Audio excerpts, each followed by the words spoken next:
Takže Touareg máme v kabíne, máme na ňom nanesenú jednu vrstvu metalízy. Vlastne teraz ten odtieň farby, ktorý sme už vybrali a robili sme test karty, máme nanesený na aute.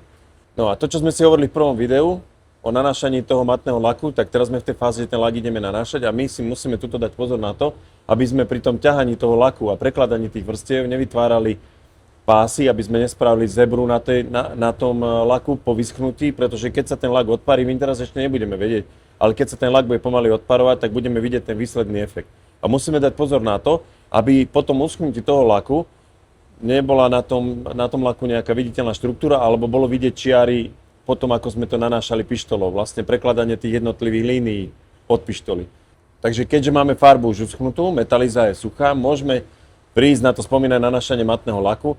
A tu je veľmi dôležité, aby sme si sledovali, keď budeme nanášať tie jednotlivé časti alebo tie jednotlivé vrstvy toho laku a pôjdeme s tou pištolou, budeme robiť tie línie, aby sme sa prekrývali, ale aby sme na druhej strane nevytvárali štruktúru na tom dieli a aby sme spravili jednoliatý celok. A pri matnom laku hrozí to, že je vidieť vlastne tie ťahy, tie pištole. Takže potom, ak sa to náhodou stane, tak nasleduje to, že budeme robiť zase do kríža s pištolou, že budeme robiť horizontálne a vertikálne nanášanie toho laku. Takže spravíme potom to nanášanie do kríža, aby sme vlastne zamedzili tomu, že bude vidieť tie ťahy po pištoli. Takže my si potom pozrieme a dáme si ďalej vo videu záber ešte, jak auto bude hotové, nalakované. A keď budeme s výsledkom spokojní, auto vyťahneme z kabiny a môžeme ho skladať. Potom vám ešte ukážeme, ako auto poskladané a hotové pred odovzdaním zákazníkovi. No a my tu máme poslednú časť videa o Touaregu a vy môžete vidieť, že sa to podarilo, takže my sme radi, že sa to podarilo. Touareg je hotový.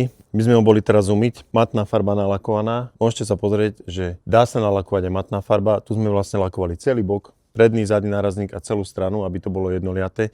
Aj odtieň farby nám sedí, aj matovosť toho laku nám sedí. Tá matovosť toho laku je samozrejme závislá ešte od toho, že ten lak je čerstvý. Inak sa lak chová, keď je 2-3 roky na aute a je umývaný v nejakých intervaloch, tak ten lak sa čiastočne vyleští tým umývaním.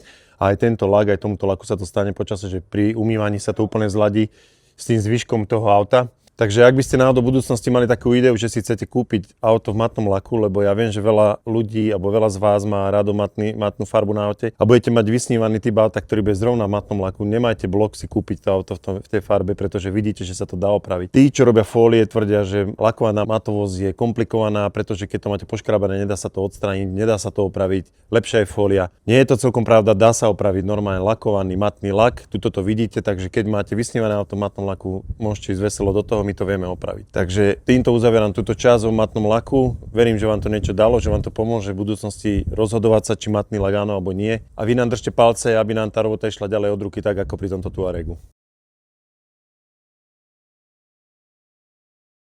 A teraz vlastne môžete vidieť, že Bráňo, čau. Ideme ešte raz. Kurva!